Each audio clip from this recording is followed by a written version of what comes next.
I'm Michael Force here again. Welcome to Base Lesson 1 here. We're going to show you how to set up your personal and your business and make sure it's prepared, develop your goals, get you a solid business plan out of the gate so you really know what to look for when it comes to building this business.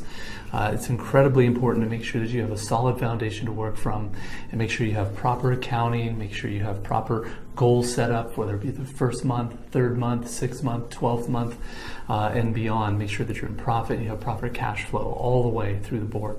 So I'm going to show you how to do all that here in this lesson. So let's dig in and jump into Base. Lesson 1. I'll see you there. Hello, Michael Force here. Welcome to Lesson 1 of the Base Business Mastery course here. We're going to talk about how to set up your personal preparation and develop your goals when it comes to building your business. So let's jump into it here. Now, welcome to the first lesson here. Today's an exciting day for you. You have just turned to make the choice of being incredible over average. You took the first step in having more time for the things you like with the people you love. Before we get started, I recommend you buy yourself a couple 3-ring binders, some paper and dividers, and for all the 12 or half a dozen lessons or so that we're going to have here. Throughout this lesson, I'll ask you to physically write down some stuff, and this will provide you a place to keep those things. Secondly, start a folder on the computer called Digital Altitude Base, the Digital Business Mastery course. And then I want you to create 12 folders within it. And here you can store each one of these lessons of digital content here. So let's get started. When we think about entrepreneurs, we picture lemonade stands, candy shops, creating, all these kind of little things that from when we were kids. Now, as if they were born with some magic mentality to make things from nothing. In my experience, though, entrepreneurship is less about knowing what to do than how to think. It's the sole difference that separates the dreamers from the doers. But let me tell you this, not all entrepreneurs were born starters. Many of them acquire the skills needed to turn dreams into a profitable reality. While the current education system promotes the complete opposite, entrepreneurship is something that you can actually learn. Now, this lesson will likely be the most critical prerequisite to your entire success here at Digital Altitude and whatever it is you decide to do in the future. Luckily, you've made some real progress here. You've surpassed what most of the entrepreneurs consider difficult barriers, the fear to start. But the next hurdle will be understanding how to start. There's 2 things that I want you to remember as we move forward. Number 1 is you don't have to start a business overnight. Take your time. There's a reason this course is over the next 6 modules, and then also our additional courses can take you months to complete. Starting a strong business will require lots of hours, planning, and patience. Number 2, consistency and moderation are more important than you think. Oftentimes, entrepreneurs bite way more off than they can chew, hoping they'll quickly learn how to chew it. But more times than not, they really choke and die.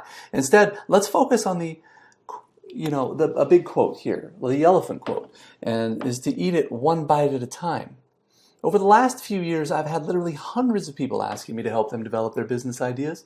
They want to know what makes their ideas strong or weak, how to narrow down their ideas to a minimal viable product or their most valuable product, and how you can really know if your ideas are worth pursuing. So let's start with some insights. Approximately 145,000 new businesses start each year in this country. About 137,000 of them declare bankruptcy within 365 days. How does that make you feel? Every one of those business owners thought they had a great idea, which is not to say their businesses failed because their idea was poor. We see good ideas fail all the time. Statistics show more than 45% of businesses' failure is connected to a lack of personal leadership, and that's where we're going to begin our lesson today. Leadership can mean different things to different people, but here's how I define leadership. Leadership is a mindset of total personal accountability for the results and outcomes produced without fault, blame, guilt, or a manner of finger-pointing, especially when results are bad. It's about conveying vision, transferring passion, and maintaining healthy relationships with anyone who is supporting you on your journey. Entrepreneurship requires extreme levels of maturity. It requires us to develop a process, a place in between every opportunity is a decision we make.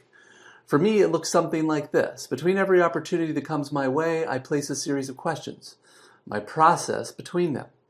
Will this opportunity strengthen my relationship with my wife and my children? Second, will this opportunity support my current business life cycle and not destruct or distract from my other business courses? And last one, will this opportunity make me happier, healthier, and a stronger leader? And then only then will I make a decision. If I can't answer yes to all three of these questions, I don't do it. So what is your process? Do you even have one? Here's your first task. List the 3 questions that will define your process for making important personal and business decisions. On this journey, you're going to face hard times. You'll face resistance. You'll face criticism. You'll face failure. You'll take it hit after hit after hit, and you'll learn tough lessons. But you know what? You'll keep trying. Remember, similar to Thomas Edison's quote, genius is 1% inspiration and 99% perspiration. Entrepreneurship is the same. Ideas are done a dozen, but what really makes a status successful is how well they can manage their mind. You'll likely experience self-doubt sneaking up in your thoughts. Your confidence may be shaken. Your experience might have a scar. A limiting belief can hold you back, or fear makes its way back in, or stress or depression, fatigue, frustrations. To start, I want to help you and your mind get focused on why you started this journey in the first place. Here's your second task. Write on a piece of paper or a wall or wherever the 3 reasons why you're starting this venture, and then put it somewhere where you're going to see it every single day. Title it, Why I'm Starting X. Your list might include more time with your kids, the freedom to travel, to live in London, to change the food industry, to fight disease, to become debt-free, to be in control of your time, to have more fun. The key is to dig deep into the real drivers of your passion. Next, I want you to put a similar sheet of paper directly below it and title it, What Happens If I Give Up? This list might say, I have to go back to work. I have to hire a babysitter. Children wouldn't be cured from diseases. We can't move to London. My spouse would have to go back to work. Someone else would succeed with my idea and I would lose control of my time. Lastly, if your important position allows it, I want you to take a photo of these papers and make a formal announcement on social media. I want you to share your heart. Ask your friends and family to support and encourage you on your journey. It might look like something like this. Dear friend and family, it's been my dream to start my own business. Recently, I desired to have more freedom to spend time with family and to create a career that I love. I've listed a few reasons why I started this journey and also the consequences if I give up. Will you join me in keeping me accountable to see this out? I need all the help I can get. Thanks for your support. It may feel awkward or even corny, but it's not. It's your declaration that you're forging a new path and nothing is going to stop you. And when those fears creep in, you go back there. When someone says it won't work, you go back there. When you feel like you can't go any further, you go back there. But let's get to the meat of preparing your mind for this entrepreneurial journey. Here's 4 personal developing lessons that require as a new entrepreneur. Number 1, write a personal purpose statement. We're designed to work. Work provides us with 3 important things that allows us to make an income for ourselves and our family. It helps us succeed. Most importantly, it gives us satisfaction, fulfilling our purpose. The problem is many of us lack clarity here. We don't have a passion. We don't know what our hobbies really are and what we lack, but we don't really understand what our purpose is. Even most successful entrepreneurs know this. Furthermore, they can put it into exact words. They craft plans and execute strategies that keep them operating in between the fine lines of calling and their passion. It looks like this. On the left, you have a fun, hobbies, passion. In between passion and calling it a purpose. You don't have all the time to dive into spirituality or psychology. Let's just focus on today's session on purpose. Here's mine. To use my talents and gifts to help people find meaning, recognize what's truly important, and love my family in ways that grow connections and trust. This task shouldn't be quick. Spend time brainstorming here. Write it out a few times. Come back to it a few days later, and then finish it. Number 2, identify your top 3 weaknesses. We're all broken and we all have issues. Many of them are rooted deep in our childhood. We might see them in our marriages and even our relationships. What works best for me, though, is to look into my past and identify patterns. What has been consistent in my life? Do you struggle holding on to long-term relationships? Do people think that you exaggerate? Are you bad with money? Do you take long time to make important decisions? Are you lazy? Are you shallow in your relationships and have fear of vulnerability? Do you give up quickly? These are deep-rooted issues that hold people back from success in business. By identifying these things, you can do two things. Number one, you can get counseling or speak to a friend to help you heal these areas of brokenness. Number two, staff your weakness. Build systems or hire. Partner with people who compensate for the areas you may not excel in. For example, here are a few of mine. Number one, I'm very harsh with people sometimes. I'm bottled. I've hurt people over with my words. Number two, I operate in false realities. Sometimes I see what I want to see instead of looking what's really going on. Number three, I'm not as good at finishing as I am starting, because I know that it's safer to communicate with people and staff through an email than it is in person. It's good for me to discuss my frustrations with a trusted advisor before even talking to a staff member. Secondly, I should give some personal permission to speak truth in my life. Someone who has no interest in me, someone who can speak reality when I don't see it. Lastly, I need to hire someone who can help me manage the details of sustaining what I started. Next, we're up to talking about vision. Number three, clarifying your vision. Webster defines vision as the ability to perceive something, not actually visible, as to a mental acuteness or keen foresight. It's broader than merely wishing for something, and it's deeper than simply wanting more. It's the ability to envision and desire a future with such clarity. You can see plainly the steps you must take there. Having clear, addictive, and motivating vision is crucial to your venture. Your ability to transfer your vision to others will become the currency of your growth. If your magic wand is getting people to join you on your journey. But remember, vision is different than purpose or mission. It's a destination. It's something you become. Your next task is to write out your vision statement. To clarify, vision is something really big. Think of 10 to 25 years out. While this is so far in the future, it should still remain attainable. For example, here's one of my buddy's visionary statements. He runs a charity. Here it is: to provide clean and safe drinking water to every person on the planet. They're now doing this at the rate of 2,700 people per day. Here's another example of mine: to help 1 million people start their businesses, spend time with their family, and experience the adventure of entrepreneurship. But let me add a clarifying point here. Use plain English. When you overcomplicate it, use big words, and vision and purpose statements sound either unattainable or unrelatable. A good test is if you can be used on a casual conversation with a friend. If it can't be used in a casual conversation with a friend, it's probably too complex. So, what do you want to accomplish by the end of your life? Does it align with your business that you're here to start? Does it align with your purpose? Spend some time thinking about this, and in the light, a doubt that they'll be needing this in the near future. Number 4, set 2 personal and 2 professional goals. For me, goals only come after vision. The vision comes after purpose, and purpose comes after dreams. Look something like this. Dream. I have a dream to start a coffee shop. Purpose. To use my gift to help grow community and connect to people. Vision. I like the coffee shop to be world-renowned and grow beyond a community. Goal. My goal is to win this year's Coffee Brewsters contest in Seattle. Remember, goals without dreams, purpose, and vision are weak.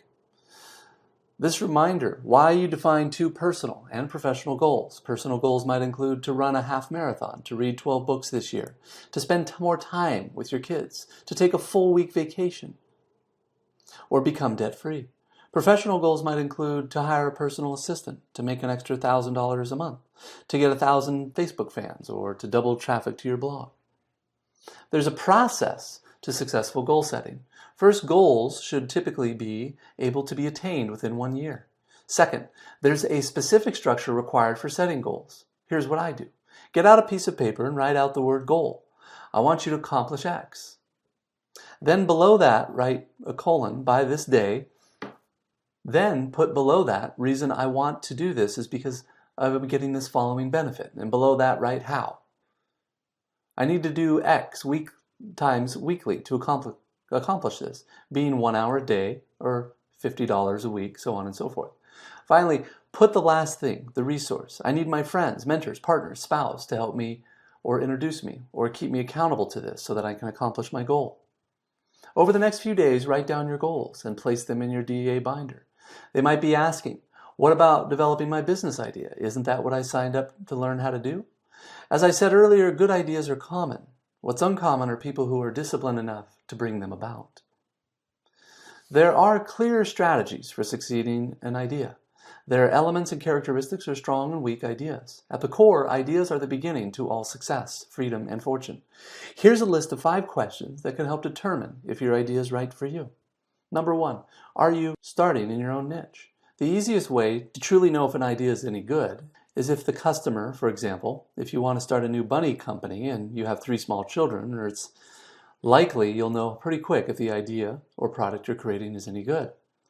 As you learn when you build a company or product, you are forced to make thousands of decisions along the way. Consequently, if you're building something in an area that you're not familiar with or solving some other customer's problems, those decisions are just stabs in the dark.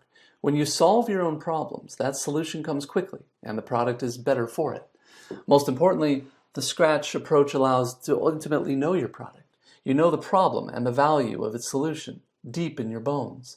And if you're going to be working on this for the rest of your life, it's better to be something that you actually care about. Number 2, will you really enjoy doing this? I once heard a friend say, you really love something if you forget to eat or, poop while you're doing it. As funny as it may sound, there is a whole lot of truth there. Will working on this idea feel more like fun than work? Will it bring you closer to your personal goals? Does it fit your decision-making process we spoke about earlier? Will you ever get tired? These are questions you should be asking yourself every day. Number 3, can you copy and improve it? Many of us believe entrepreneurship as predicted geniuses. They're actually not. Jim Collins in his book Right by Choice proves the best companies in the world are led by leaders who look for empirical validation, proof, examples, and combined with this, their instincts. This means it is the best entrepreneurs in the world copy instead of create. You heard that right. When you're trailing in the number 2 spot, you get a unique vantage point.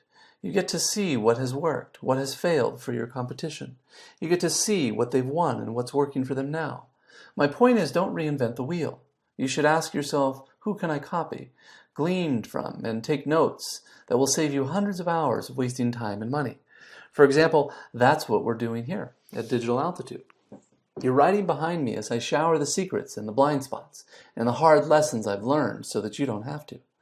It's shortcuts like this that puts entrepreneurs in the front of success. How much money can this really make? Number 4, not starting a business can be financially poor. The problem with passion is its ability to blind the other ideas of discernment. We forget about hard questions like, how much is this really going to make per month? What margins are feasible? What costs are associated with the business? Most importantly, how many hours will it take for me to create my desired income? I've seen too many dreamers in my career types start companies that have little potential for scale. They end up with a company, all the stress and all the pressures, all the responsibilities, and a salary less than they could get if they just worked for someone else. Spend some time this month thinking about the financial side of your business. We'll cover this more in detail in our next lesson. Lastly, number 5, can it be systemized? All successful people have understood one thing: multiplication. A business owner with 50 employees is really one person times 50 equals 50. People pushing the same mission of the first one. A system is a multiplier. A schedule act is a multiplier.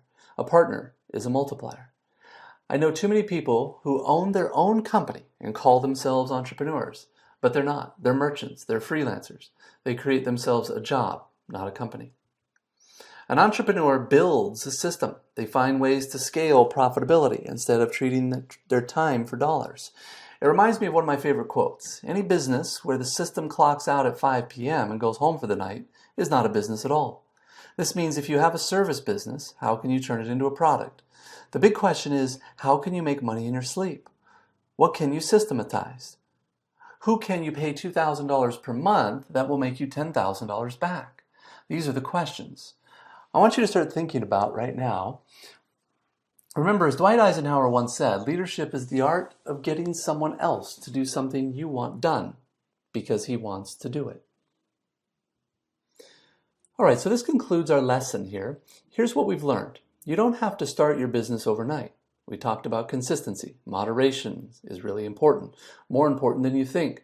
We learned what it means to be an entrepreneur and leader. We learned to put process between opportunities and important decisions. We also learned the questions to ask to determine how strong our business ideas really are.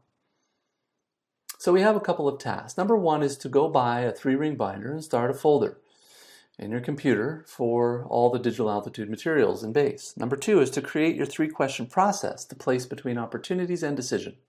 Number 3, write down the 3 reasons why you're starting the business and the 3 consequences if you fail. Number 4, post the announcement of your dream on social media. Number 5, write your personal purpose and vision statements. Number 6, define your top 3 weaknesses. Number 7, set 2 personal and professional goals. Lastly, think about the critical questions regarding your idea. Next, to finish this lesson, you'll want to read the module PDF pack below. Then complete your study guide, and then this shouldn't take longer than 60 to 90 minutes. Last, pick up a copy of the recommended reading. Get an audiobook or print, then try to finish it before you move on to the next lesson. You'll hear me say this often. There is a unique season in your life. You're likely to work harder in these upcoming months than you ever have before, and that's okay. Remember, don't get too busy making a living that you forget to make a life, and I'll see you in the next lesson.